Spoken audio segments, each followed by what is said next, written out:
কতটা মারাত্মক এই রাসেলস ভাইপার সাপের দংশন, চলেন জেনে নিই।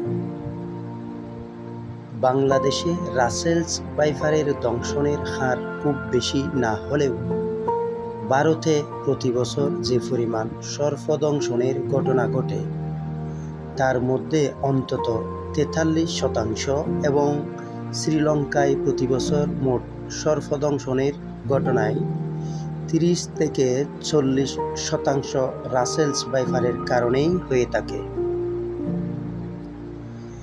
সাধারণত কৃষি জমিতে থাকে বলে মানুষ অনেক সময় সাপের গায়ে পা দেয় বা না জেনে একে বিরক্ত করে থাকে, আর রাসেলস ভাইপার বিপদবোধ করলে আচমকা আক্রমণ করে থাকে। এই প্রজাতির সাপের কামড়ের কিছুক্ষণ পরই দংশিত স্থানে তীব্র ব্যথা অনুভব হয়। ব্যথার পাশাপাশি দংশিত স্থান দ্রুত ফুলে যায় এবং ঘণ্টা খানেকের মধ্যে দংশিত স্থানের কাছে শরীরের আরও কয়েকটি অংশ আলাদাভাবে ফুলে যায়। দ্রুত চিকিৎসা না করা হলে নিম্ন রক্তচাপ, কিডনি অকার্যকর হওয়া সহ বিভিন্ন ধরনের শারীরিক সমস্যা তৈরি হতে পারে। বিশ্ব স্বাস্থ্য সংস্থার 2018 সালের তথ্য অনুযায়ী বিশ্বে প্রতি বছর প্রায় 54 লাখ মানুষ সাপের দংশনে দংশিত হয়, যার মধ্যে প্রতি বছর অন্তত 1 লাখ মানুষ মারা যায়। আর সাপের দংশনে আহত হয়ে বছরে প্রায় 4 লক্ষ মানুষের অঙ্গ ক্ষতিগ্রস্ত হয় অথবা পঙ্গুত্ববরণ করে।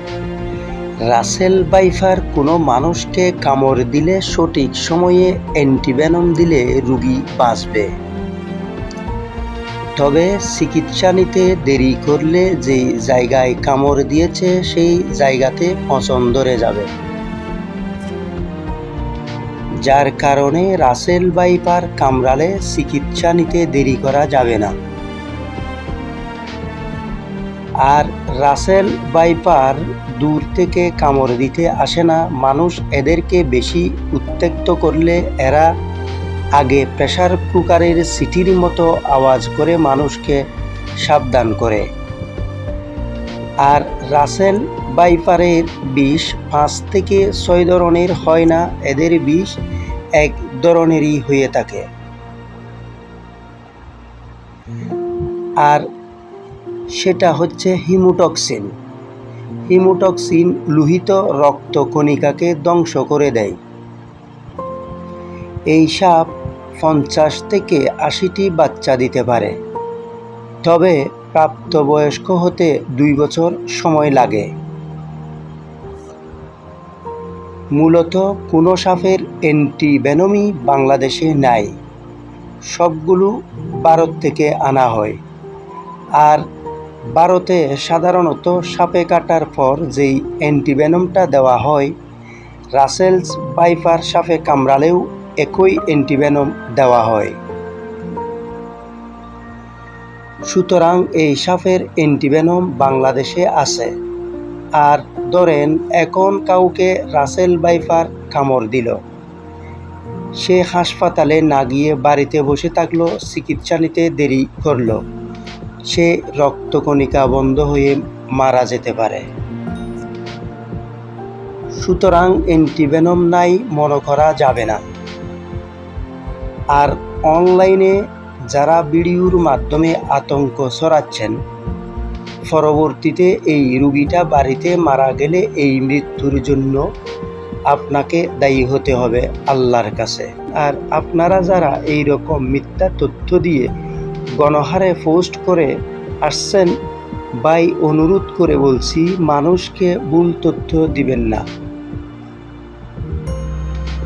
তবে দেশে রাসেল ভাইপার সাপে কামড়ে সুস্থ হওয়ার রেকর্ড অহরহ রয়েছে। দরকার হলো সতর্কতা। আপনারা ভয় পাবেন না। রাসেল ভাইপার কামড়ালে চিকিৎসা বাংলাদেশে আছে।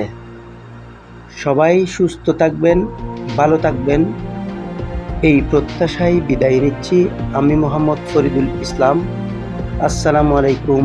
আল্লাহ হাফেজ।